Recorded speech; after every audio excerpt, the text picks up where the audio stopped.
Tony, thank you very much indeed for joining me on this podcast. And this is going to be interesting, organic, and fun because we've only really met a couple of times, and both of those has been through Zoom.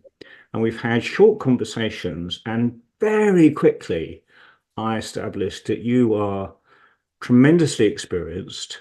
You have a large amount to draw upon in terms of your career. And you're an author of a book of knowledge, some of which I've looked at, and there's a great body of text. And I instantly had that connection, notwithstanding actually a relatively short series of conversations. And so actually this is a bit of an exploration because we haven't actually spent a full hour together in dialogue. And both our backgrounds are in change, but in very different ways. So I'm interested really to learn more about how you started and what led you to writing a book of knowledge when, to a certain extent, there are already quite a lot of books out there. I mean, everyone's talking about change, sometimes with theoretical models, and you're somebody who's actually lived it, delivered it, and your model of change is based on real life experience. Well, thank you, Tim. Great to come on this podcast with you. I think, as you say, I think our two previous sort of short conversations, we could have carried on all day, couldn't we? I think there's such an alignment in some instances of our thoughts and our experiences, and equally in other areas, sort of divergence. So, be interesting to explore some of those today and in future discussions. But yeah, in terms of myself, as you say, Tony Lockwood, I've been in change and transformation now for way too long, over 25 years. How I got into it in the first place, I had a banking background and was working for one of the provincial banks, shall we say, at the time, a Scottish bank with a few English branches. And I was fortunate enough to be asked to go up to head office in Edinburgh and help in the development of the English network and such. And after doing that for a couple of years in marketing, the bank brought in McKinsey and to help them build the new bank as it became known. And I was fortunate enough to get involved in that project. And that lasted, well, I was involved in it for about 2.5 years. The program as a whole was probably about 4 years. But it was written up as the way to transform a bank. McKinsey's do, sold the whole message into the world around how to transform a bank, and that opened up opportunities. And I realised that I preferred change and transformation to banking, and moved into consultancy back in the late 90s, and been working with organisations across multiple sectors ever since. Initially running programs, running projects, then getting involved in turning projects around that were failing, and over the last 8-10 years or so, I've been working on large scale transformations for global organisations, local organisations, very large, some very relatively small, but all about transformation. And maybe we go into that in a little bit more detail about definition of transformation in due course. But it's all been about transforming an organisation from one state to the other. So I actually want to explore that pretty much straight away. And it may be fun because there may be areas of difference. And one of the things that I like is this concept to disagree agreeably. Yeah. So by way of background, a long time ago, when I was doing my MBA, I wrote my dissertation subject was transformational change compared to transactional change. And the reason at the time was I felt the sort of Billy Graham, I believe you can achieve anything, together we will change the world. I kind of felt, well, that's a soundbite. It's style without substance, and real change is about what we do. And it's about the transactional experience every single day. And as part of my MBA study, I studied things like NLP and actually came around to the idea, actually, transformational change is real. and it has some basis. And actually, maybe the transactional things that we do are not actually transformational. And I think it's really interesting if we explore all the T words: transaction, transformational, transitional.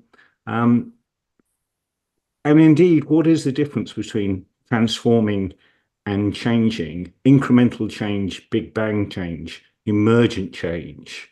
There are so many words that we can put to these. And of course, every management thinker will put a different word to it so that they can sell a particular book.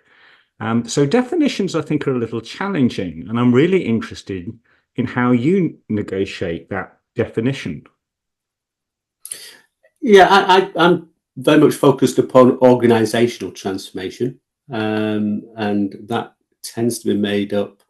But my definition of that is fundamental change to an organization: the structure, the markets, the people, the processes, everything.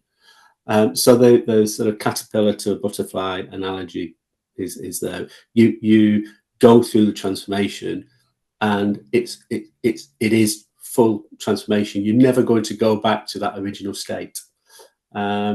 So if you think about some of the big things that have happened over the years, where some organizations haven't made that transformation and no longer here, the famous ones being people like Blockbusters or BlackBerry, where they had massive market penetration, and the world was changing around them. The customer demands were changing around them. They were siloed in their thinking, didn't transform, and new people came in and took the market. Blockbuster could have easily transformed into a Netflix type of operation, but decided not to. If they had, and they'd made that transformation, they would never be going back to the old style Blockbuster type of operation. They were always going to moving into this new world. But that's really interesting, and I'd like to explore that further. But it's, I mean, the case that I would give, which to a large extent will align with what you say, is Nokia. So we can suggest that Nokia failed to really embrace iPhones. And of course, one of the challenges about these leaders, be they Nokia or BlackBerry, is they're normally adverse to cannibalization. They sit there and go, I'm doing a really good thing here. Why would I pivot and do something else and kill my own market? And their failure to do that can be catastrophic. And we see that also with Kodak, who are absolute pioneers, streets ahead of everybody else, but failed to see the new kid on the block. But the interesting thing about Nokia is it was a paper mill.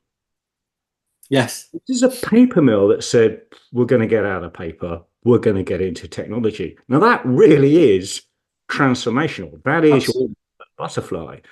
And so I'm wondering why, and I can only think of Nokia, but there may be other organizations, why some organizations can perform a transformation which made it the dominant player worldwide and then subsequently fail. Well, it's interesting, and it reminds me of a conversation I was just having last week with someone about a tendency historically to go through a transformation and then sit back and say, we can relax now, and because this becomes our new this becomes our new state. But these days, with the new technologies that are coming out literally daily, the political ramifications, the globalization, all the stuff that's going on around organizations, transformation, as far as I'm concerned, is constant. You've always got to be looking ahead to see what's happening, what's going to have an impact upon your business or your organization, but equally what new opportunities are presenting themselves, and at the same time as driving through the initiatives to deliver the North Star that you set now, you've also got to keep your head above the parapet to understand whether that North Star is still the right place to be heading to, or do you need to adapt and develop a slightly different North Star as new opportunities or new threats come into sight. So I think that's where I never worked with Nokia and never worked with anybody who has, so I'm not 100% sure about what happened. But I suspect it's something along those sort of lines. It's we don't want to become we want to maintain our position in paper, but actually we see the future being in technology. Let's move to technology. Oh, haven't we done well? We've got a big market share, and then started to get arrogant and started to get comfortable. And it's interesting, you know. I go back to the time in the bank, and the success of doing that transformation gave the leadership team a confidence to go in and grow the business very, very quickly. And then they went and bought a very established organization to become one of the biggest banks globally, and became very arrogant because they integrated that really, really well, and it's written up again as a way of integrating banks. And then they went after the next one and went after it for the wrong reasons, and that was the thing, I think, that toppled them over. It's really interesting to explore that. We could look at it through different lenses, and we could turn around and say, is that personality driven? Because when we talk about arrogance, we normally think about people and leadership rather than systems and technologies, because arguably systems and technologies are completely agnostic. But of course, one of the systems with which we're all familiar with is culture. Culture is Yes. It's the way we do things around here. And culture can be arrogant. So if we go back to my youth as an MBA student and looking at this transactional change about systems and policies and processes and procedures, I mean, this does inform culture, but so does personality, ambition, style. So as somebody who's been involved in transformational change in particular, you know, which elements do you draw on at what levels between the more systemic and the more, I don't know, personality driven? Well, it's interesting. You mentioned earlier that I've just released a book, The Transformation Leader's Body of Knowledge, which is just on this above me left shoulder here. And within that, we talk about a 9-pillar framework. And the first 4 pillars within that framework, I talk about, they create the roadmap. So it's getting clarity around the vision and where we want to get that clarity around the North Star and the why, because that's important. But then understand what it means from a business model perspective, understand what it means from an operating model perspective, and understand what it means from a technical framework, digitalization, data, all that sort of stuff. So getting clarity around those 4 things. But then we move into how we're going to do it. And that's all about understanding the culture, the impact on the culture, and how the culture might need to change, might need to be adapted. What are the restrictions that we've got to overcome? The stakeholders and partners, both internal and external, and then the people. So you can establish and understand what you're trying to do through the roadmap and where you want to get to, but actually it's the people, it's the culture, it's the stakeholders that is a big determinant factor in whether or not you can actually deliver. And that's where that change management piece comes in, as far as I'm concerned. And then the final 2 are the governance and the assurance and the financial delivery of the benefit. But it's that culture plays such an important part.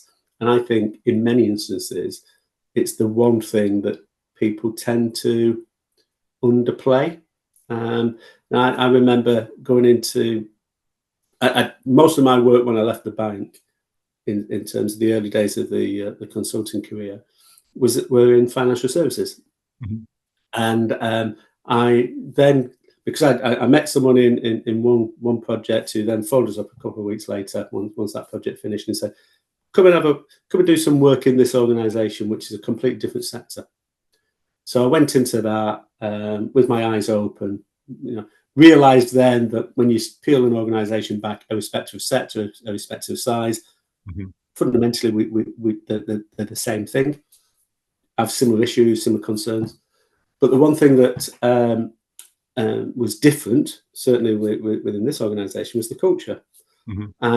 And very early on in that process, the number of people, and we were implementing a new work and asset management system. And very early on, and there were so many people came up to me and said, you do realise that we all know that if we keep our head down for 6 months, you'll go away and someone else will come and try to do something different. That's been the history of this organisation. That culture, instead of the project, the programme taking 12 months, resulted in the programme taking 2.5 years to get this new system, this new asset management system in. And I'm really interested in that element. Sorry. No, that's what I'm saying. So the impact upon cost, the impact upon obviously time, the impact of the impact on the benefits case was massive, and it all came back to that cultural issue.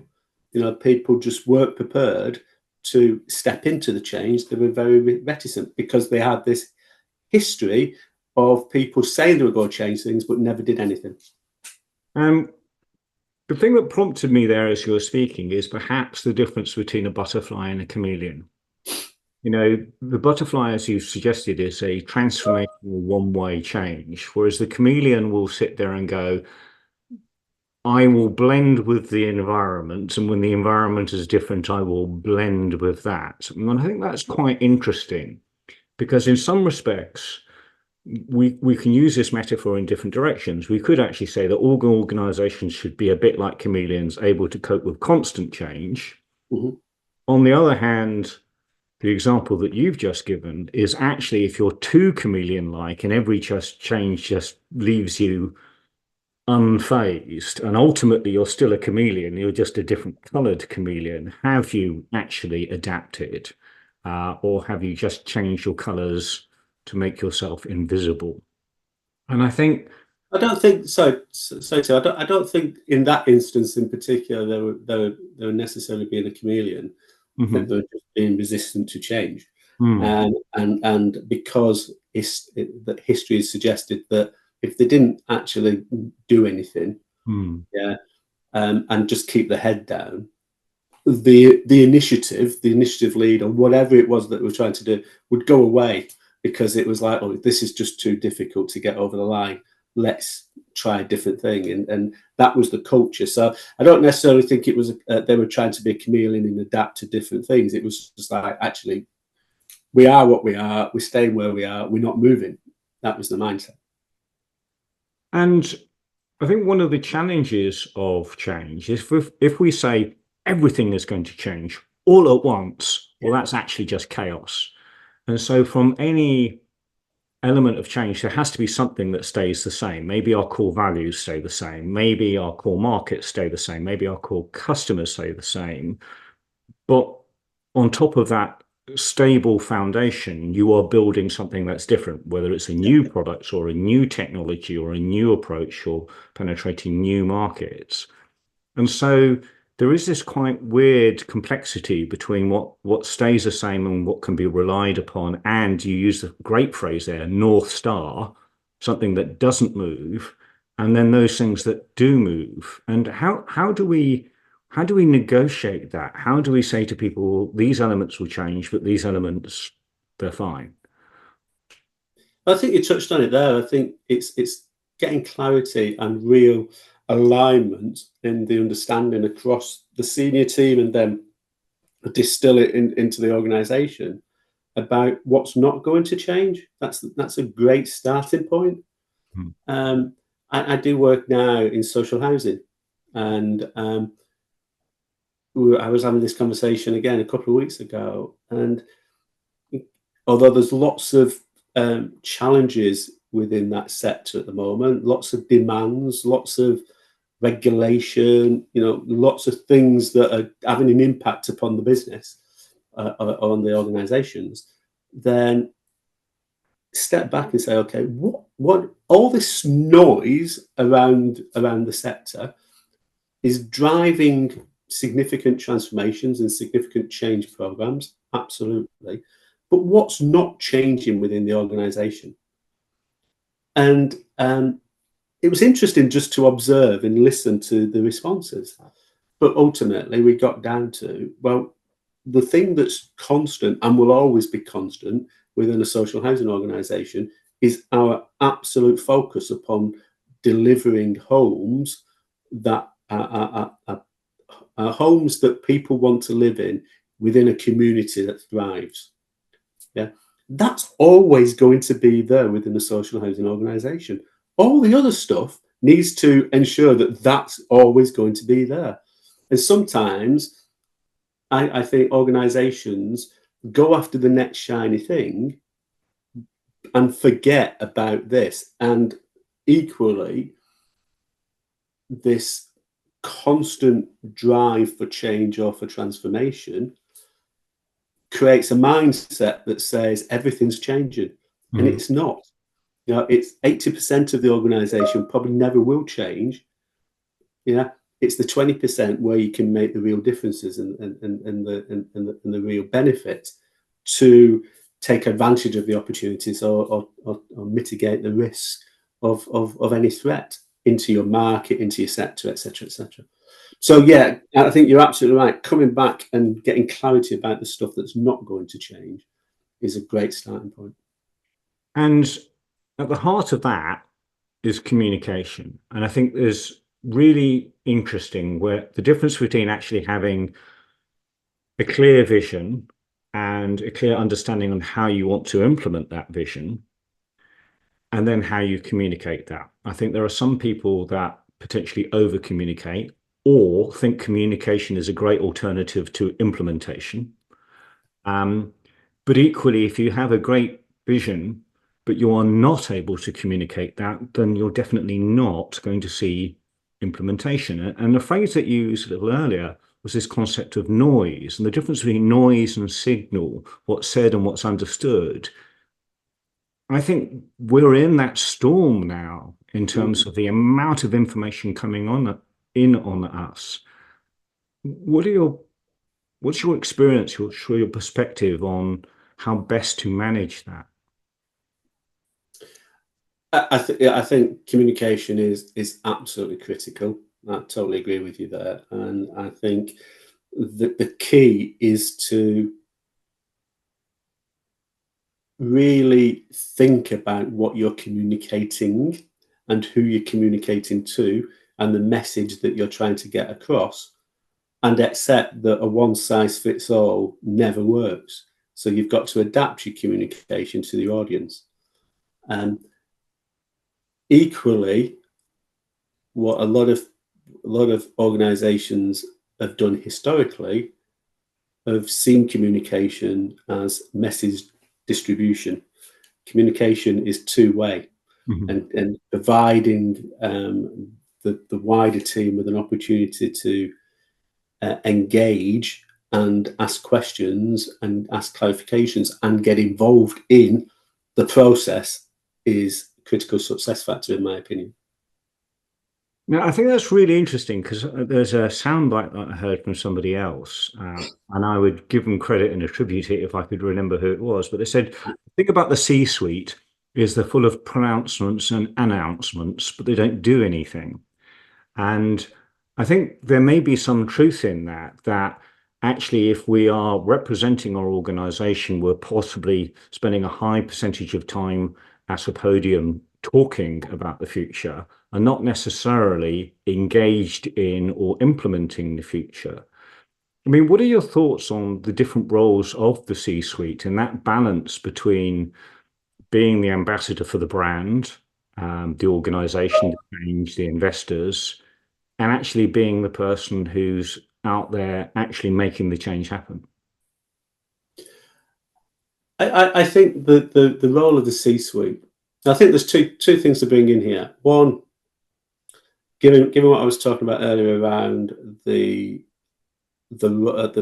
focus of transformation and the fact that transformation, I believe, is a constant these days. I'm passionate in my belief that actually moving forward, there needs to be a transformation leader, whatever the title is, but someone who's leading and taking responsibility for that wider transformation piece on the C-suite. So being the CEO's wingman almost, because the key is for any transformation, and it comes back to my 9-pillar framework, is you're working across the organization. You shouldn't look at it through the lens of one function. You need to look at it across the organization. So that's one thing from a C-suite perspective. But then when you understand and have that North Star, and you understand the programs, the projects, the initiatives, the changing elements that are going to need to happen to move you from one place to the next, it's critical, in my opinion, that the C-suite and direct reports are ultimately take ultimate accountability for the delivery of those projects and programs. So they become sponsors.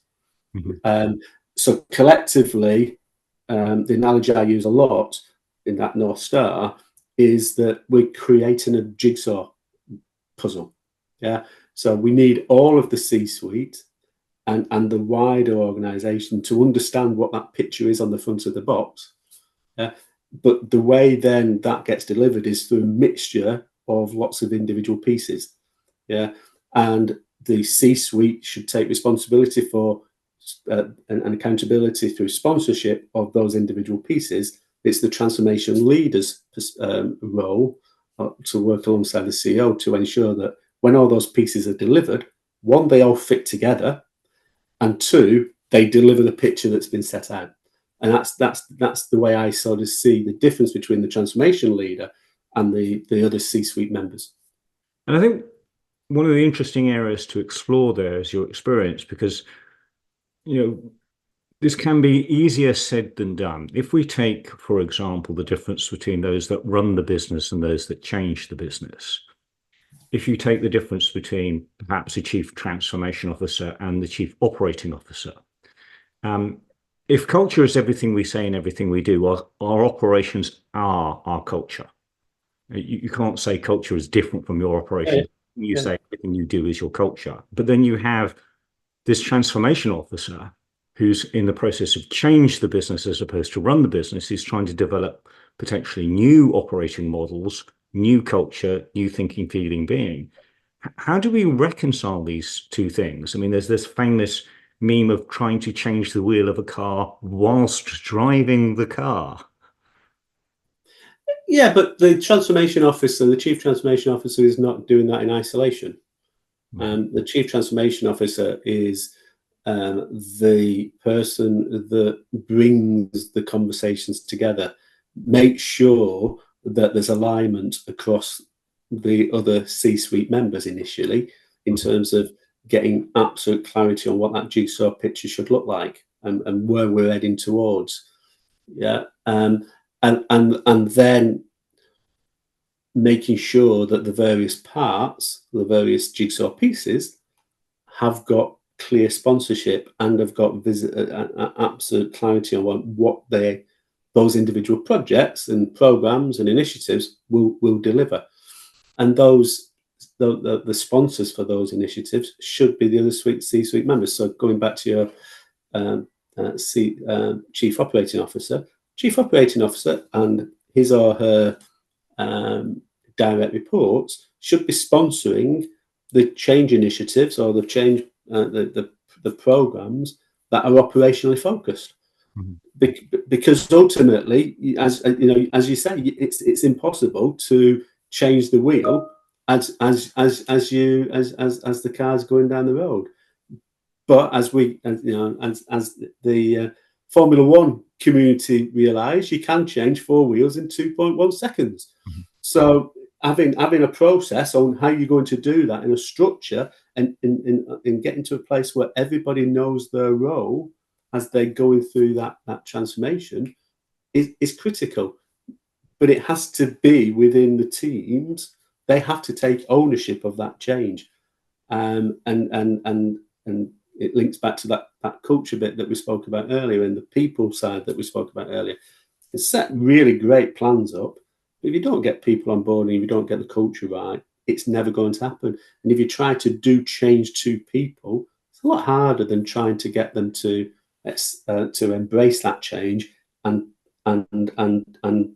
come on the journey with you and actually be at the front of the train, driving that train forward out of the station. Much easier if you can do that. So the role of the Chief Transformation Officer is very much about getting alignment, getting clarity, and then making sure that all the jigsaw pieces are going to land in the right place and fit together to create that end point. C-suite takes accountability for delivering the individual projects and programs. And so there are interesting parallels, and I wonder how you might compare or contrast that role with, for example, a project management office, which to a large extent is the one that receives the strategy, translates it into a series of projects and sets up a program and provides that type of coordination. Because it strikes me there are similarities, but I suspect there are also differences. To what extent are you actually part of devising the strategy, or to what extent actually are you organizing the strategy that has been devised potentially by the board? So I'm interested in the different transformational roles, for example, in that particular type of context. Yeah, it's very interesting. I don't know if you've ever come across a tool called the GC Index. No. So it's a tool that looks at helping individuals understand where they can best contribute, where they get most benefit from, and where they get most energy from within an organizational context. And it breaks it into 5 what we call proclivities. So people in it. The first one is people are what they call game changers. So there's people out there that are naturally ideas people. And they are people that will constantly look for ways to do things differently.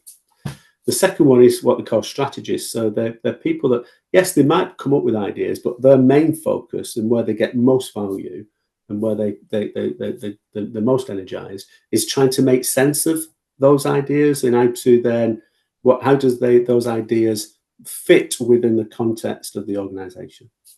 The next one are implementers, so just let's get it done, let's get it in, let's get the project finished. And then there's polishers, which are let's make sure that it works to the best it can possibly be, continual improvement type of people. And then there's a role that looks at whether or not you're more task focused or people focused, playmakers. And the reason I introduced that is talking about that role of the Chief Transformation Officer. Then it is, I think, more akin to the strategist. So yes, they get involved in the discussion around the strategy and part of that discussion, but actually it's about their main focus is about, okay, how do we take that strategy and what do we do to enable the delivery of that strategy? But at the same time, let's keep our head above the parapet to see how that strategy needs to be adapted as we go through often a multi-year process because of, as you say, changes in technology, changes in the ecosystem, etc., etc. So the Chief Transformation Officer is more akin to that strategist role, which is about constantly understanding where we're trying to get to, why we're getting there, what's the importance of it, but then trying to make sense of it. The project teams and the program teams and tend to be more in that implementers role, and then the operational teams tend to be in that sort of polisher role. If in real simple terms, it's never as simple as that. But in terms of, for the sake of simplicity in this discussion, that's how I see the various elements of that whole organization fitting together in driving and delivering this transformation.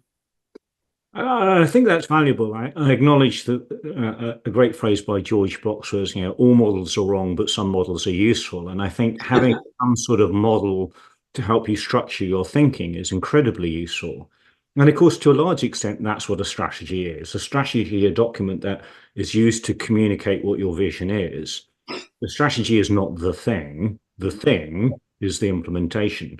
No amount of strategy is going to get you across the winning line on a rowing race. It's your ability to grab a pair of oars and pull that will get you across the finish line. And therefore, I'm struck by a local politician who reflected, we have so many strategies, we don't know where to start. And I actually suspect that is a problem at the C-suite and maybe at the board level, where we actually possibly spend so much time strategizing that perhaps we are not delivering the change. And for the people providing the services, for the customers buying the services, their experience hasn't changed. There may be a fantastic strategy, but if you say, this organization has gone through a massive change in the last 12 months, and you go back to the customer and say, what change did you experience in the last 12 months?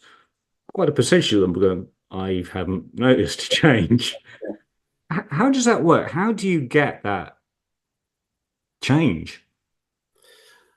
I think that raises a couple of questions, really. One, going back to the customer's perspective, the question that should be asked is whether the customer needs to see any change. Mm-hmm. Are they comfortable? Is that customer journey meeting their expectations? And if it doesn't, then things need to happen. If it does, then actually what you want, even though in the background everything's changing, you're becoming more efficient or whatever, or you're looking to expand into a new market, what you want to make sure is that customer journey, that customer experience continues to deliver against their expectations. If the customer experience isn't what they expected and what they demand, then that could be a driver for transformation. And absolutely, they are probably the primary stakeholder in making sure that you're checking in with them constantly about whether or not they're feeling the benefit. So I think this is where the sort of key stakeholder piece comes in and key partner element comes in terms of the framework. It's no good sitting in an ivory tower, tick boxing to say, yeah, all these projects and these programs are being delivered on time, risk are being mitigated. Not the usual governance piece. If you've not got a line of sight in terms of, is it really making the impact and delivering the impact to the wide group of stakeholders and partners within the ecosystem that we're working within? And I'd agree with that. But there are, of course, those that have challenging, different, and actually quite amazing views. So, for example, I would say ask the customer what they want. When you really understand your customer and what their needs are and what their wants are, then you can start developing products and services for that customer that excite them. But to a large extent, that's transactional change. You have a customer and you are incrementally improving service. And Steve Jobs famously turned around and said, I don't do marketing surveys, and I certainly don't ask the customer what they want. And Henry Ford turned around and said, look, if I asked the customer what they wanted, they'd simply say faster horses. Yeah. So how do we blend this transactional necessity to be close to the customer and to understand them, and this real quantum innovation? I think if you asked 24 months ago how many people would subscribe to ChatGPT, we wouldn't even know what it was. Yeah. And then it was the fastest adopted piece of technology of all time. And of course, Steve Jobs modeled this with things like the iPhone and the iPad. So how does the C-suite manage that? I think it comes back to, what are you trying to do and why are you trying to do it? So getting clarity around that. And as you was using some of the examples there, the one that came to my mind was a story I read a good few years ago now, about Michael O'Leary, the Ryanair chief exec. And he was, I think he was in Luton Airport flying back to Dublin, and the flight had been cancelled or something like that. And he was queuing up and this old guy grabbed hold of him and said, "Hey, you, I want to have a word with you. You've screwed my weekend up. I'm flying back to Dublin, blah, blah, blah. I'm sick to death with Ryanair and how it works and all that sort of stuff." And Michael O'Leary said, "Well, can I just ask you a few questions, please, sir?" "Yeah, of course." "Okay, so why are you flying back to Dublin?" "Well, I'm flying back to because my family are over there." "Oh, right, okay. So what, do you see your family a lot?" "Oh, yeah, I see them now 4, 5, 6 times a year." "Oh, right, okay. So what's allowed you to do that?" "Well, these Ryanair flights." And what was it like before?" "Well, it was really difficult before."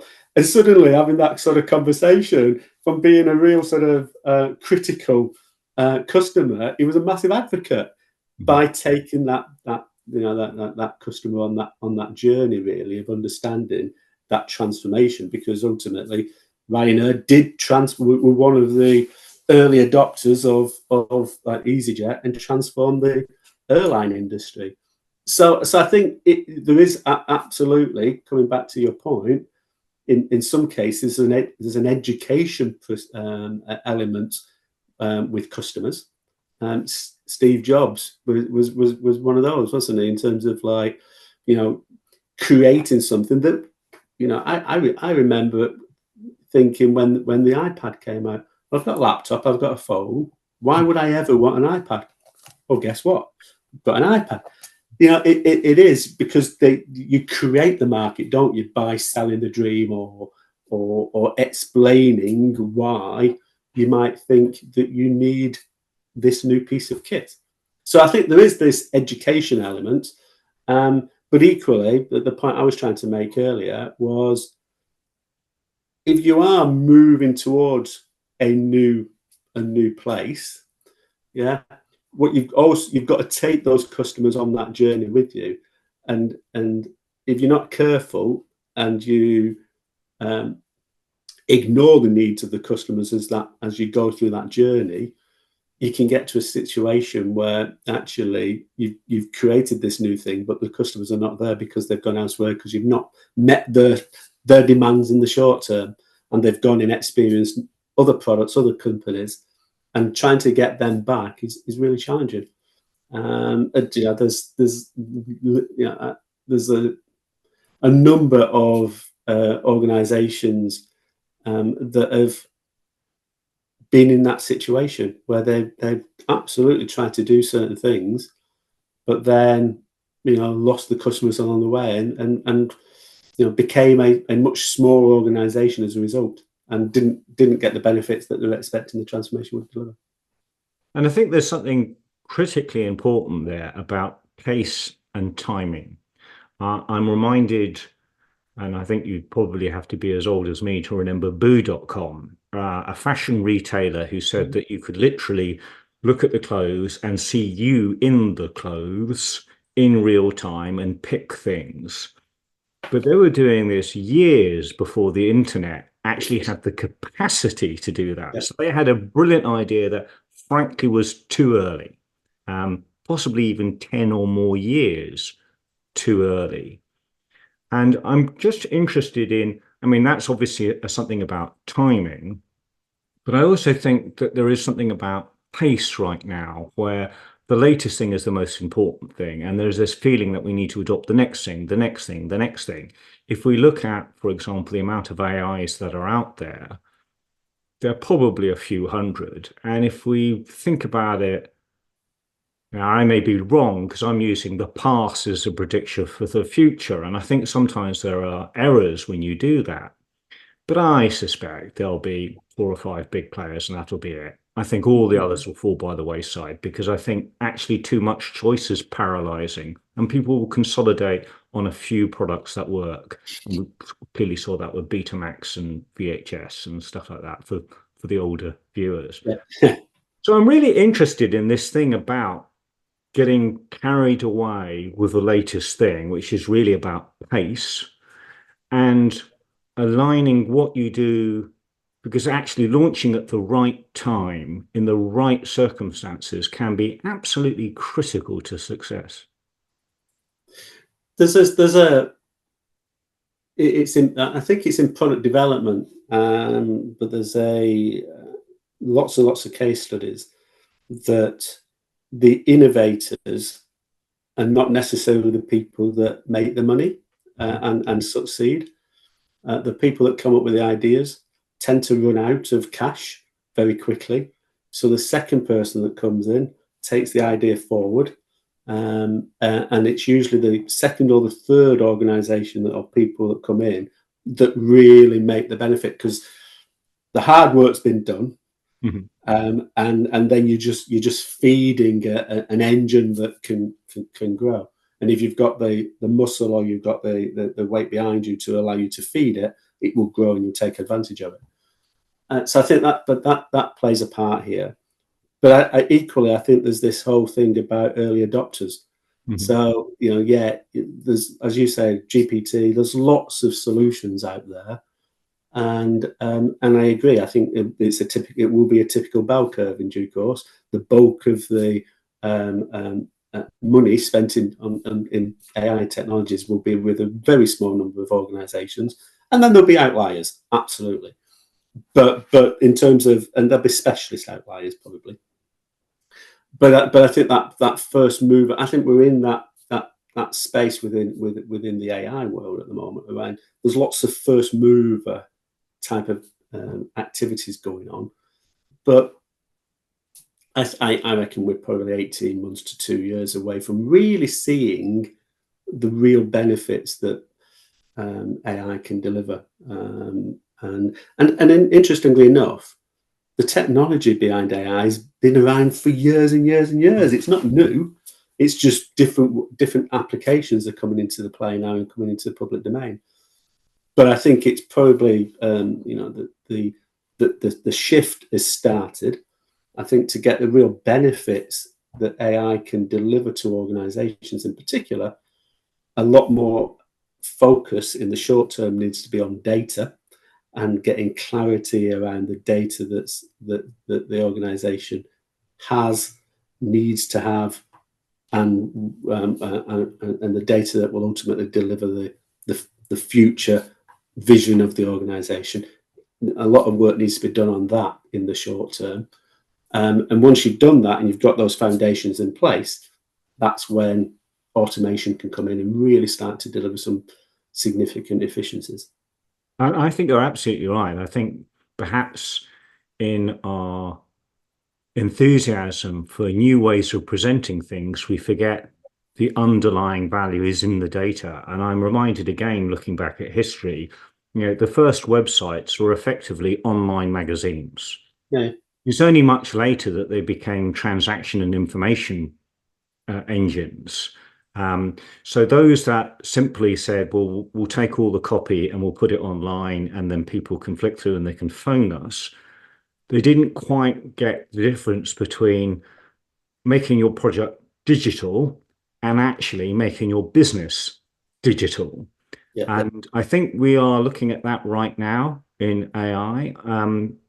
I recently attended I already write some sort of APIs, was written to, I joined a cohort working with some bots, and there's a bot for this, there's a bot for that, and there's a bot for the other, and there's a bot for everything you can imagine, and every single one of them was £10 a month.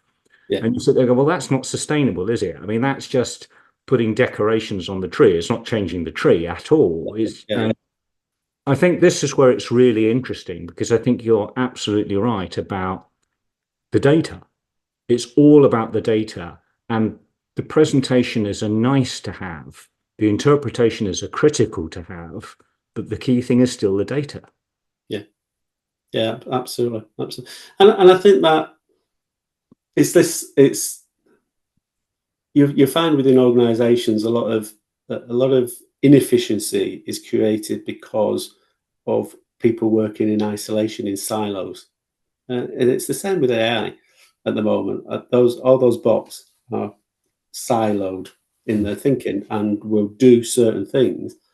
The real opportunity will come when those bots start to talk to each other and take a process on that journey and actually interact with each other in the way that people interact now, but getting away from that silo way of thinking. And I think that, and that does need data, and it is probably, from conversations I've had with various people that are much more knowledgeable in this space than I am, that technology is evolving in that way. But 2026 seems to be the year that a lot of people are saying we'll see the real opportunities come to the fore. I'm interested in that. Again, I have a view that's based on my own history and experience, and that's not necessarily a great predictor for the future. But I built my own PCs because that's what you did way back then. And of course, I was playing with computers before IBM came up with the idea of having a PC.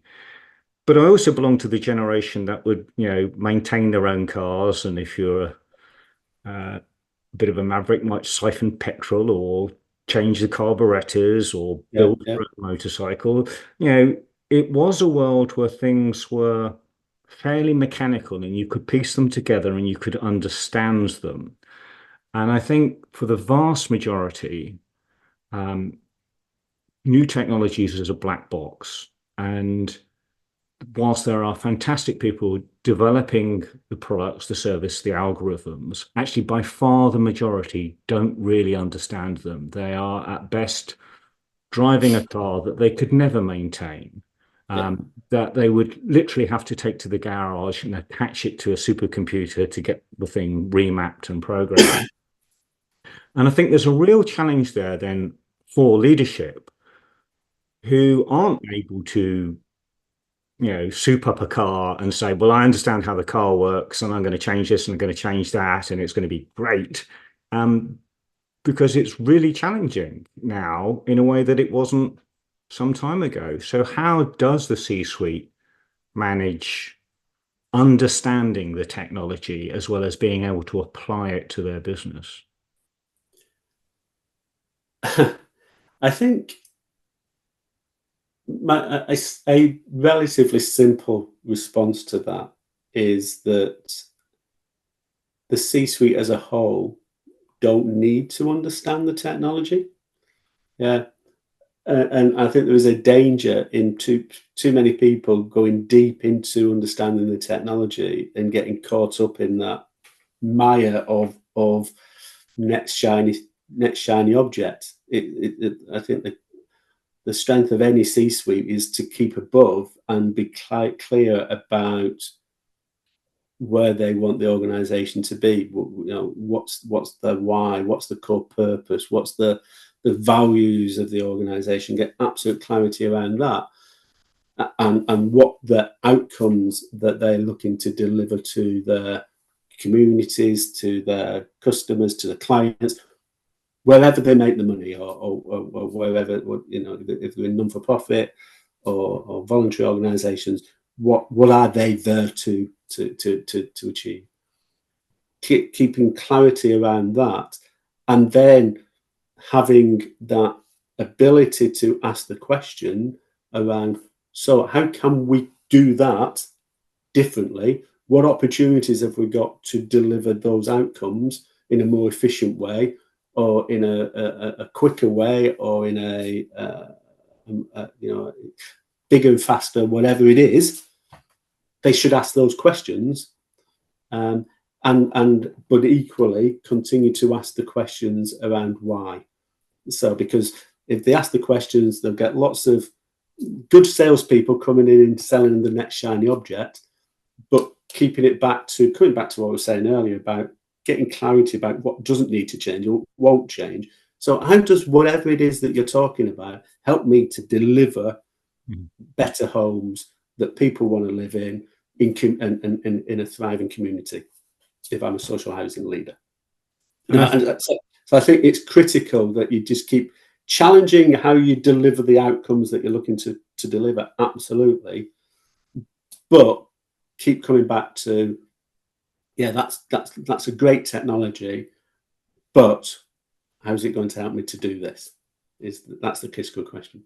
And I think that's a point very well made, because it goes to the heart of that vision mission, but also what you were saying a little earlier about how you collaborate as a team and what different skills and perspectives and the difference between sort of strategy and implementation and bringing together those teams to collaborate, to work, to ask the questions and think of different ways of answering them. I think that's very powerful. And how does that then reflect itself in your book, your body of knowledge? How have you chosen to structure that to reflect these types of challenges?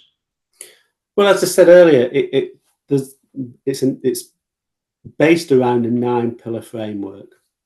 And the 9 pillars are vision and North Star, impact on business model, impact on operating model, impact in the digital space, data, technology, etc.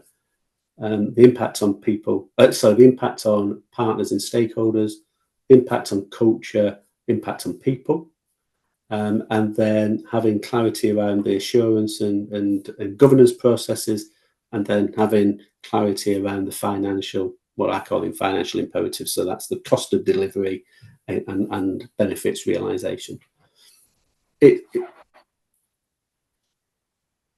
And one of the tools that we've got within the book is what I've called a transformation canvas, which is a series of questions across those 9 pillars. And anytime an organization is looking to do stuff, whether it's a major transformation or relatively small change, this canvas can be really insightful, because if they're coming in and saying, oh, this is an AI tool that we can make use of, okay, brilliant, let's have a look at that. But does that help us to move closer to or further away from our North Star? Is that strategy still what we should be? If we implement that, does it have an impact upon the business model? Does it give us an opportunity within the business model to change and do what's the impact on the operating model? What's the impact on the people? And so it's whatever the starting point is, it helps you to just reflect on the 9 areas that have been proven time and time again to be critical in delivering successful transformation. So I think that's the key. It's instead of just seeing the next shiny object and running down and running towards it, step back and just reflect on what the impact's going to be across the wider organization. And it absolutely might be the thing to do, but let's step back and think about it and consider things before just jumping into it. I think that's tremendously valuable, because I do agree that sometimes, going back to what we were saying a little bit about pace and timing, we don't necessarily always get the opportunity to just pause and reflect. And to have a tool that helps us do that and reminds us, I think, is tremendously valuable. So I would challenge you there, though. I think as a C-suite, there'll be very few times where you don't have the time to step back and reflect. It might be that you're forced into a corner because you've avoided stepping back and reflecting, and then you've got to the cliff edge. But if you look back in history, months in advance that cliff edge is approaching. You just you're choosing not to take positive proactive action. So more often than not, absolutely, there's someone will be able to say, yeah, but what about COVID? Who knew COVID was coming? Okay, but actually, in risk registers, there probably was something in most big organizations, global organizations risk register, that externally the people were talking about the potential of a COVID style epidemic for years and years and years before it happened. So, and NHS and the government knew that something was going to happen. We just chose not to prepare ourselves for it.